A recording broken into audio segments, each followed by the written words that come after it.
अस्सलाम वालेकुम। आप देख रहे हैं मुबश्शिर लुकमान यूट्यूब चैनल। आज इतवार का दिन है और मेरे साथ मुजम्मिल सोहरवर्दी का टाइम है।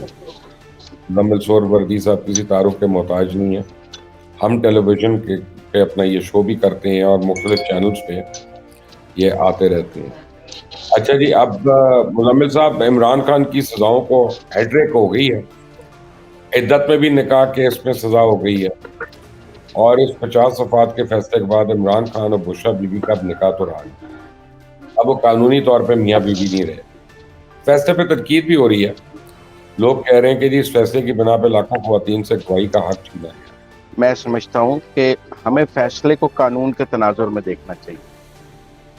या तो पाकिस्तान में निकाह रजिस्टर करने, तलाक रजिस्टर करने का कानून ख़त्म हो जाना चाहिए और सब कुछ ज़बानी हो जाना चाहिए, या निकाह में दो गवाहों का असूल ख़त्म हो जाना चाहिए, सब कुछ ज़बानी हो जाना चाहिए, या लड़की के गवाहों का असूल ख़त्म हो जाना चाहिए। और फिर ये जो 90 दिन में तलाक देते हैं हमारे यूनियन काउंसिल वाले, ये सेक्शन 496 है, ये सब ख़त्म कर देना चाहिए और कहना चाहिए कि मैन वुमन रिलेशनशिप उनका ज़ाती मामला है, वो जब चाहें निकाह कर लें, जब चाहें तोड़ दें, फिर आपको इसे कानून के दायरे से बाहर निकाल दें।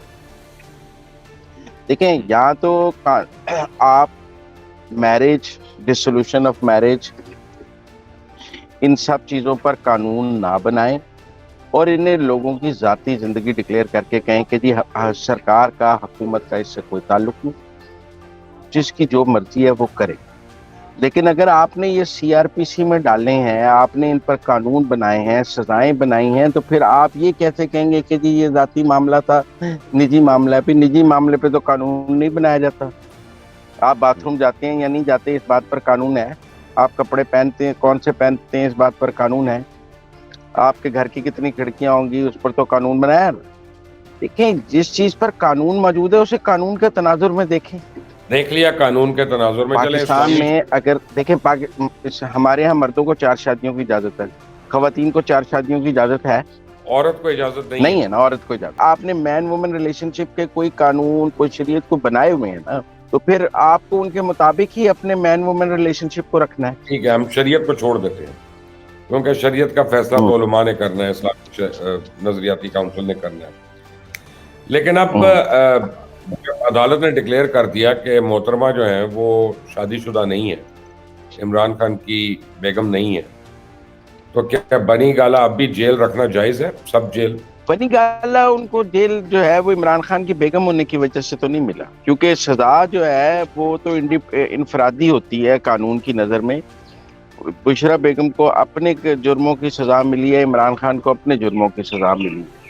तो वो बुशरा बीबी को इनफरादी हैसियत में वो चाहे मैरिट में रख लें, इमरान खान को चाहे चक्की नंबर 15 में रख लें, ये तो रियासत का फैसला है।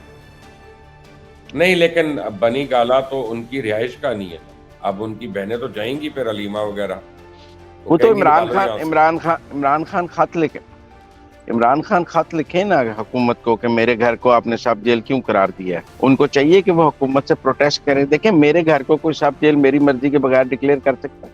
आप कहें जिस रियासत मेरे घर को सब जेल डिक्लेयर करना चाहती है, मेरी मर्जी के बगैर कर सकती है?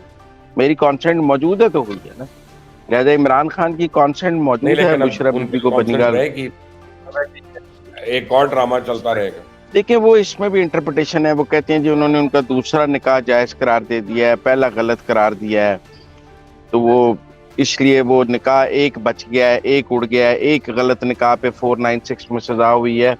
ये इंटरप्रिटेशंस की बात है, कुछ कह रहे हैं। अब मैं कल सुन रहा था कि जी मुफ्ती सईद साहब का ने फ़िक़्ह हनफिया से निकाह पढ़ाया है, तो फ़िक़्ह हनफिया में तो अगर एक चीज़ हराम हो जाए तो उसको दुरुस्त करने के लिए दोबारा निकाह नहीं पढ़ाया जा सकता। हराम निकाह को जायज़ नहीं करार कराया जा सकता दूसरा निकाह पढ़ा के। मैं इब्तिसाम इलाही ज़हीर को सुन रहा था, उनकी भी कुछ ऐसे व्यूज़ थे। डॉक्टर इसरार को सुन रहा था, उनके भी कुछ ऐसे व्यूज़ थे। लेकिन मैं औरिया मकबूल जान को सुन रहा था तो उनके व्यूज़ कुछ और थे। वो कह रहे थे कि ये बिल्कुल जायज़ है। और अब मुझे नहीं समझ आ रही थी कि मैं डॉक्टर इसरार की मानूं, इब्तिसाम इलाही ज़हीर की मानूं या औरिया मकबूल जान की मानूं। नहीं, इब्तिसाम इलाही ज़हीर तो शेखुल हदीस हैं और यह मकबूल जान का तो वो वैल्यू नहीं है, वो मुहद्दिस तो नहीं है। डॉक्टर इसरार की मान लूं या मकबूल जान की मान लूं? हाँ। बस फिर इसका मतलब है कि की तो फटा पड़ जी देखें जी, इमरान खान के पास 3 रैंक्स थे अपने शोल्डर पे। पहला रैंक था रियासत मदीना और मेरा मतलब है मजहबी टच, वो उड़ गया। दूसरा रैंक था ईमानदार का, सादिक और अमीन का, वो उड़ गया।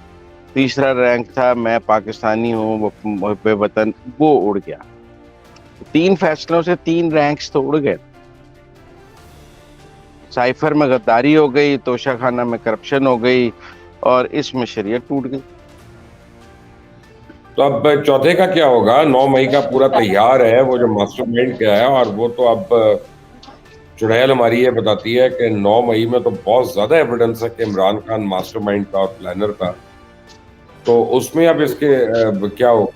और वो तो कहते हैं कि एक सोची समझी साजिश थी, पीटीआई की तमाम मरकजी क़यादत उसकी मास्टरमाइंड थी, और अपनी तसल्ली के साथ होगा।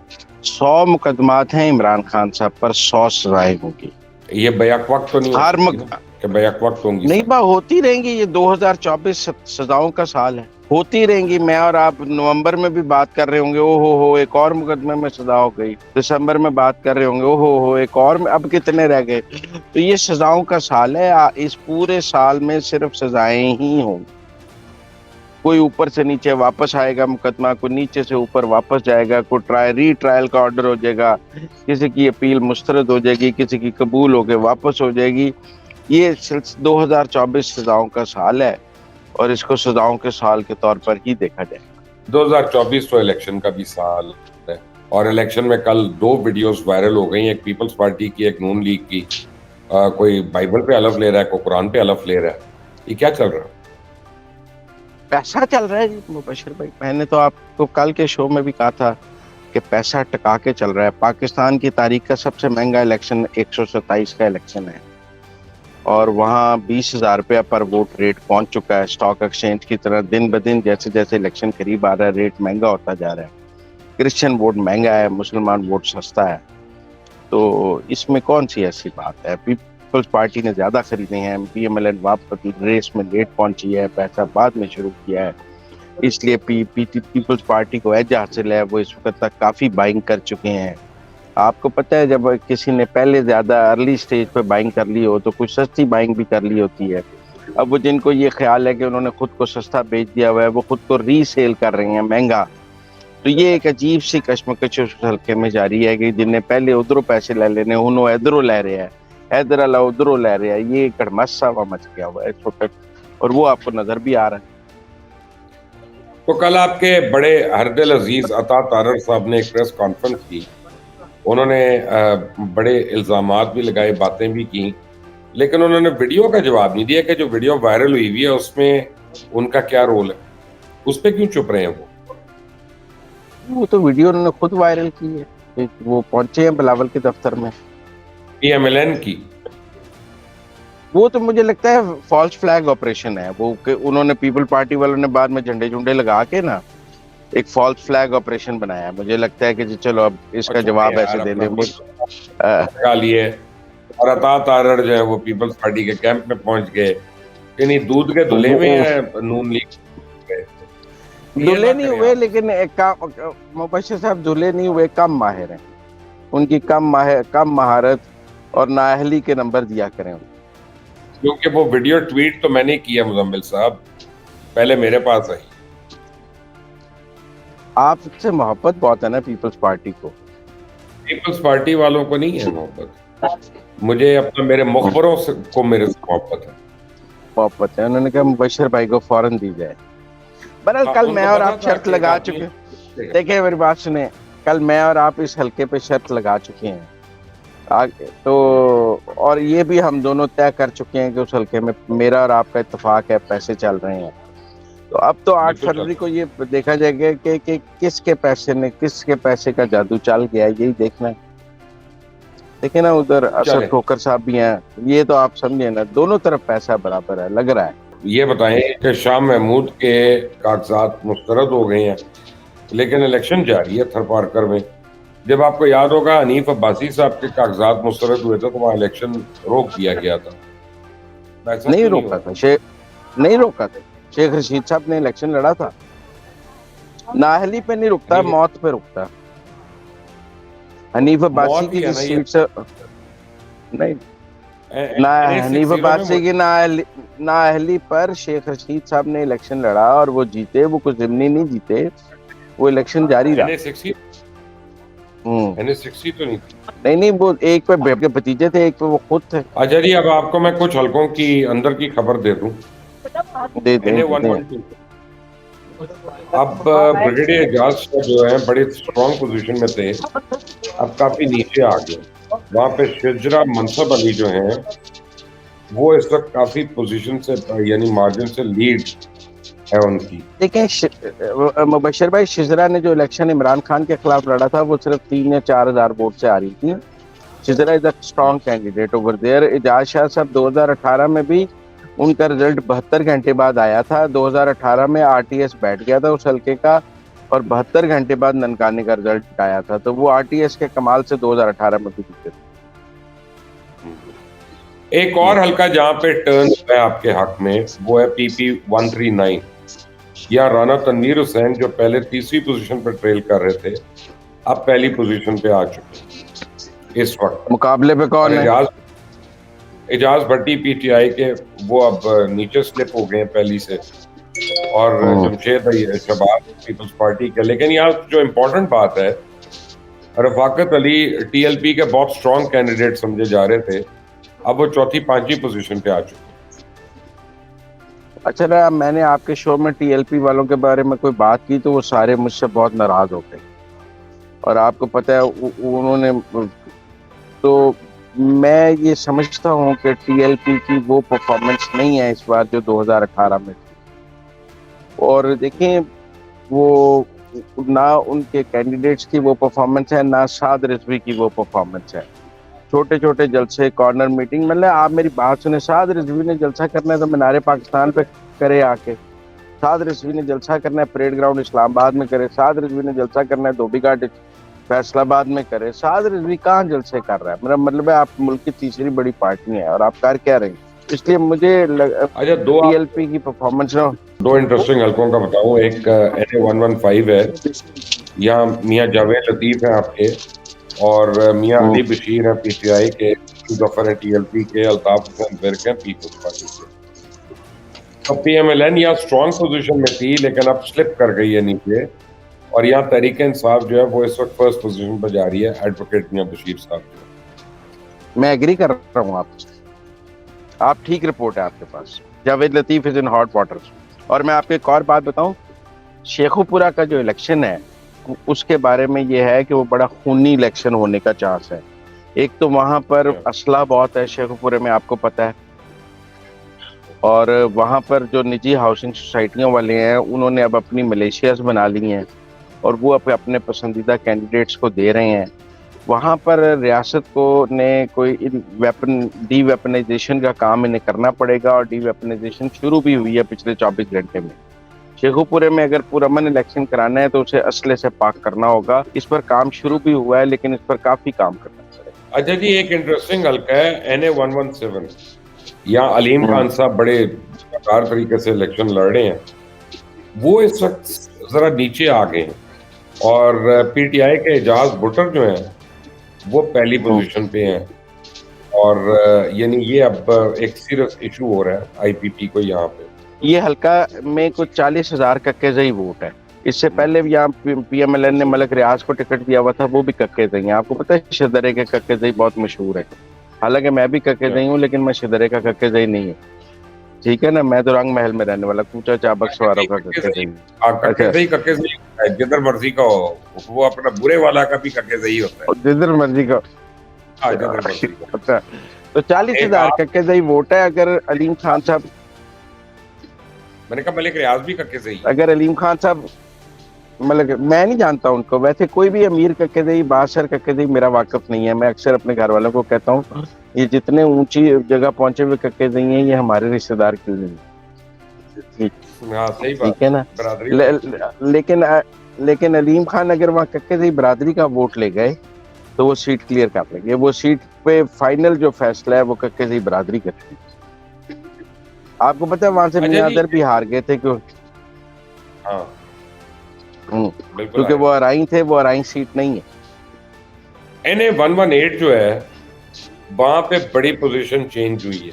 हमजा शहबाज जो हैं अब वो उतनी स्ट्रांग पोजीशन में नहीं रहे जिसमें वो पहली पोजीशन में थे, और यानी अब आलिया हमजा जो पाकिस्तान तहरीक इंसाफ की है वहां पे, वो इस वक्त नंबर 1 पोजीशन पे आ रही है। मैं नहीं मानता। मैं बता रहा हूँ आपको, हमजा का मेरा हल्का तो सर्वे है। इतना सेफेस्ट हल्का है कि उन्होंने 2018 में वहां से छोड़ के शायद खकान को जिता लिया था, जिसका उस हल्के से कोई ताल्लुक ही नहीं था। इस वक्त वहां पे बड़ा तो ये ना रिजल्ट। बहुत काम किया वहाँ हमजा ने, मुझे नहीं लगता कि हमजा वहां से हारेगा। अच्छा चलें, PP 148 जो है वहां पे हमारे भी दोस्त हैं, आपके भी दोस्त हैं, मियां मुश्तबा जो हैं वो सबा दीवान को ट्रेल कर रहे हैं। सबा दीवान की वहां पे पोजीशन स्ट्रांग है PTI की। मुश्तबा की के वालिद की ये अराई सीट है बुनियादी तौर पे, और मुश्तबा अराई बरादरी के सरदारों में है, तो सबा तो अराई नहीं है। लेकिन इस वक्त तहरीक इंसाफ के जितने भी सपोर्टर हैं ना, वो जात पात से ऊपर निकल गए हैं। पता नहीं कि ये इमरान खान को 3 सजाएं हुई हैं, मुझे तो 5 बंदे नहीं सड़क पे नजर आए, कानून पता नहीं कितने नजर आते हैं। मैं ते अपना लोगों को पूछ रहे हैं, और उन्होंने तो अपना सड़क पे जा जाके पूछ रहे हैं, हल्के वार्ड हर जगह।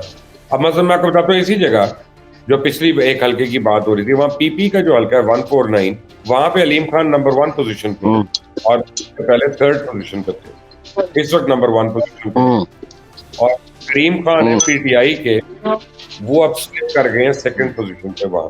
और वहां पे ज्यादा वोट जो है यानी जो खराब कर रहा है सबको, वो अब्दुल रजाक साहब का वोट है, TLP से उनका ताल्लुक।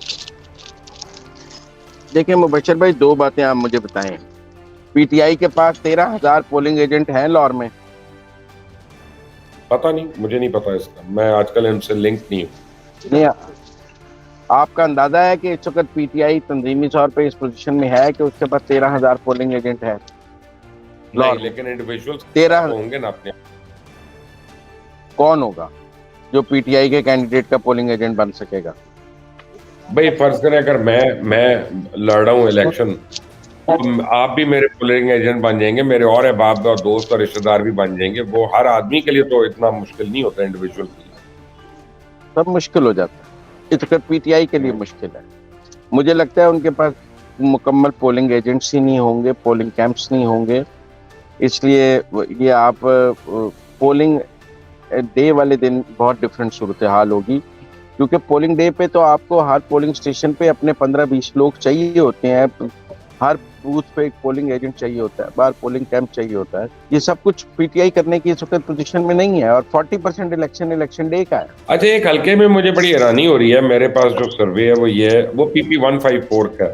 मैं समझ रहा था कि ये सुफियान खालिद गुरकी जो है वो यहाँ सबसे स्ट्रांग पोजीशन में होंगे, आपको पता है क्यों? वो इस वक्त 4थी पोजीशन पे है। वहाँ पे गुरकी पीपल पार्टी से लड़ रहे हैं। जी, पीपल्स पार्टी, गुरकी पीपल पार्टी से लड़ रहे हैं, ठीक है। और मलिक हबीब पीपल पार्टी पूरे लाहौर में सवाए 127 के पीपल्स पार्टी पूरे लाहौर में 4थे-5वें नंबर पे हो। हाँ, ये बड़ी हैरानी की बात है, क्योंकि TLP 3रे नंबर पे आ रही है by the way.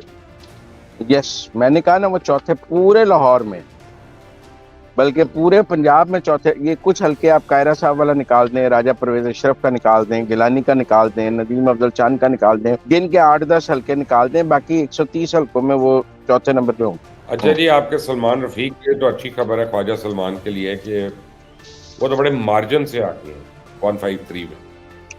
Khawaja Saad Rafique की बताएं, ख्वाजा साद रफीक की ख्वाजा बताएं। साद रफीक का टफ है, लेकिन निकाल लेंगे, वो निकाल देंगे। और ये ऑन चौधरी की बताएं। लाहौर सारा ऑन चौधरी की सीट पर जुआ लगा रहा है कि ऑन चौधरी जीतेगा या नहीं जीतेगा, सलमान अकरम राजा जीतेगा या ऑन चौधरी। सलमान अकरम राजा बहुत बुरी तरह हारेगा। अच्छा, और महमूद रशीद भी। और सर जी, महमूद रशीद साहब जो है ना, वो ये गौन कहानी है, इन लोगों ने अपने हल्के में राब्ता ही नहीं रखा पिछले 5 साल में। देखें ये हल्का 2013 में भी PTI जीती है, 2018 में भी PTI जीती है, लेकिन इन्होंने राब्ते नहीं रखे, लोगों को बड़ी शिकायत है।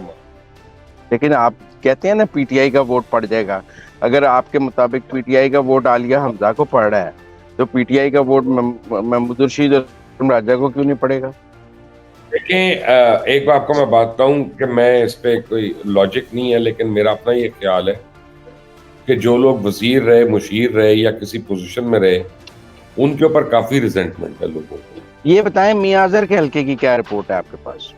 मियां अजहर का मैं आपको शाम तक दोबारा से बता दूंगा, और इस वक्त मुझे आप हल्के का नंबर बताएं, मुझे ऑफहैंड याद नहीं है। मियां अजहर का आपको बता देता हूँ, मियां अजहर इस वक्त काफी तगड़ी पोजीशन में है। हाफिज नुमान आपके जो है वो वहाँ तीसरी पोजीशन में है, और जो है बिलाल लियाकत जो है वो उसके बाद है, फिर औरंगजेब शफी है वहाँ पे। 1 to 9 है बिलाल इन्हें, 1 to 9। बिलाल लियाकत क्या है, टीएलपी से हैं? बिलाल लियाकत टीएलपी के हैं। एनीवे, ये तो हो गया सारा कुछ अपना, मैं आपको डिटेल भी इसके दूंगा। लेकिन अब ब्लूमबर्ग भी लिख रहा है, बीबीसी भी कह रहा है कि मियां साहब वजीर आजम बनने जा रहे हैं, और उन्होंने अपने पत्ते ठीक खेले। अपने पत्ते ठीक खेले कि डील अच्छी की है। डील, पत्ते ठीक खेलें तो डील अच्छी होती है, पत्ते क्या बुरे खेल के, एक इमरान खान ने पत्ते बुरे खेले हैं तो डील अच्छी हो जाती है उसकी? सियासतदान पहले अपने पत्ते खेलता है फिर उसके साथ डील होती है, वो बुरे पत्तों के साथ कौन डील करता है? वो इस वक्त 6 माह तो मुझे लगता है नवाज शरीफ ने अपने सियासी और गैर सियासी दोनों मुखालफिन को 6 माह दी है। इसमें क्या गलत बात है? अपने सियासी मुखालफिन को भी 6 माह दी है। जरदारी साहब प्राइम मिनिस्टरशिप लेके बैठे थे, वो भी उनसे छीनी है, और जो उनके गैर सियासी मुखालफिन थे उन सबको भी 6 माह दी है वजीर आज़म बनने से पहले। तो अब आप मुझे ये बताएं, सिर्फ के कल आपने देखा है कि जस्टिस अतहर बिन अल्लाह जो थे वो लंदन में थे, एक कॉन्फ्रेंस से खिताब कर रहे थे, एड्रेस कर रहे थे, तो वहाँ पीटीआई वालों ने बड़ी हुल्लड़बाजी की है। ऐसे लोग जो आइडेंटिफाई हो जाते हैं उनमें, उनके तो शनाख्ती कार्ड वगैरह कैंसिल होने चाहिए यहाँ पे। आई मीन, ये पाकिस्तान के जजेस को जो सुक्की करते हैं और इंटरनेशनल फोरम्स के ऊपर, इनके साथ तो कोई माफी नहीं होनी। देखिए, मेरा बड़ा स्ट्रॉन्ग व्यू है कि पाकिस्तान को ड्यूल नेशनैलिटी का कानून खत्म कर देना चाहिए। जो बंदा किसी दूसरे मुल्क की शहरियत ले लेता है वो पाकिस्तान का शहरी नहीं हो सकता। ये इंडिया के पास भी ये कानून है, उनके नॉन रेजिडेंट इंडियंस वीजा लेके इंडिया आते हैं, ऐसी कौन सी बात है?